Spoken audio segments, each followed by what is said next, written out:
మూకశంకరులు దెప్పి పొడిచారు. అసలు అలాంటి ఆలోచన ఆయనకి ఎలా వచ్చిందో నేను ఆశ్చర్యపోయా.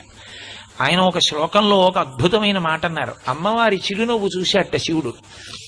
ఎంత తెల్లగా ఎంత స్వచ్ఛంగా ఉంది నా భార్య ఆ నవ్వు అని అప్పటి నుంచి ఆయనకి తెలుపు మీద వ్యామోహం మొదలై నివాసాన్ని తీసుకెళ్లి తెల్లని వెండికొండ మీద పెట్టుకున్నాడు. మా ఆవిడంత తెల్లగా లేదు అని తెల్లటి ఎద్దునెక్కేట, ఇంకా తృప్తి కలగల. తెల్లటి పంచె కట్టుకున్నట్ట, ఇంకా మనసు తీరలా.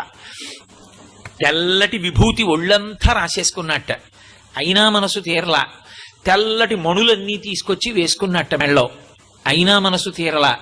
శంకరా, అసలు నీకు తెలుపు మీద ఇంత పిచ్చి ఎందుకు వచ్చిందో తెలుసా? మల్లికార్జునుడన్న పేరుతో మల్లికా పుష్పములను ఎందుకు వేసుకుంటావో తెలుసా?